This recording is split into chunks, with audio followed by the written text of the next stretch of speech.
Right now, somewhere in your skull, a signal is firing. Most people mistake it for nothing. Your fingers reach for your phone before you decide to move them. You scroll, you flip through channels, you open a game and close it 10 seconds later. That itch has a name: boredom. Scientists who study it seriously say it isn't emptiness, it's an alarm going off inside your head. John Eastwood is a psychologist at York University in Toronto. He's spent years studying that exact itch. He defines boredom as wanting to be engaged in something satisfying while your mind stays stuck. Notice what that means. Boredom can strike in the middle of a free afternoon with nothing scheduled at all. What's missing is attention that locks onto something worth locking onto. In 2014, psychologist Timothy Wilson ran a strange experiment at the University of Virginia. He put people alone in an empty room for 6 to 15 minutes. Nothing to do except think. No phone, no book. Then he gave them a button that delivered a mild electric shock. Before the test, most of them said they'd pay money to avoid that shock. Left alone with their own thoughts, they pressed the button anyway. 67% of the men did it. So did 25% of the women. One man shocked himself 190 times in 15 minutes. People will hurt themselves rather than sit with an empty mind. That's how strong the discomfort runs. So why would evolution build a feeling this uncomfortable? Here's the theory researchers keep circling back to. For most of human history, your ancestors survived by moving. By noticing new patches of berries, new herds, new water. A brain that got comfortable sitting still in one spot missed opportunities. It came up hungrier than the brain that got restless and kept moving.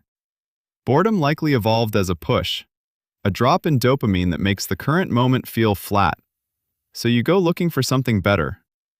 Neuroscientist James Dankert works at the University of Waterloo in Canada. He calls boredom a signal about attention regulation slipping out of sync. A bored brain works exactly the way it was designed to. It flags that whatever you're doing isn't feeding it. Dankert built on earlier work by Norman Sundberg and Richard Farmer. In 1986, they created something called the Boredom Proneness Scale. People who score high on it aren't just occasionally restless. Studies link high scores to depression, to ADHD, to compulsive gambling. Bored brains go looking for stimulation. If nothing worthwhile is available, they'll take something risky instead. In 2013, psychologist Sandy Mann ran a study at the University of Central Lancashire. She gave people copying numbers out of a phone book for 15 minutes. Genuinely dull work, nothing else.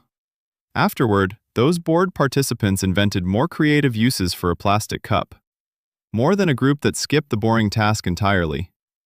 Boredom didn't waste their time. It sent their minds wandering.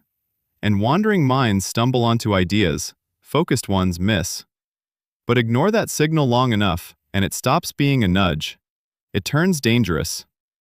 Researchers Annie Britton and Martin Shipley ran the Whitehall 2 study at University College London. They tracked over 7,000 British civil servants for around 25 years. The ones who reported feeling bored back in the 1980s had a pattern. More of them had died by the end of the study. A noticeable jump in deaths tied to heart and blood vessel problems. Chronic boredom, left unanswered, tracked with an earlier grave. Isolation studies sharpen the same point. Researchers who study Antarctic winter overcrews know this well. Months of darkness, the same 4 walls, the same handful of faces. They've documented something called winter over syndrome. Irritability, mental fog, insomnia, depression. All clustering around the crushing monotony of the station. Solitary confinement studies inside prisons report similar breakdowns. Sometimes worse, when stimulation drops towards zero for weeks at a time. The brain does not sit quietly through a starved environment. Now compare that to teenagers today.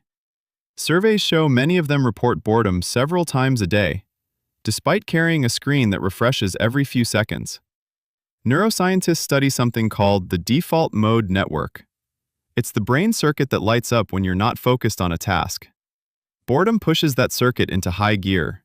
Your mind starts wandering through memories, plans, worries. A notification interrupts that process before it finishes. You feel the itch. You check the phone. The itch goes quiet for 4 seconds, then it's back. The alarm never actually gets answered. It just gets muted, over and over, thousands of times a day. That discomfort you feel scrolling for the 6th time this hour comes from somewhere old. A signal that survived hundreds of thousands of years, built specifically to make you move, explore, create, connect. Your ancestors listened to it, and it kept them alive. Most of us now just mute it and open the next tab.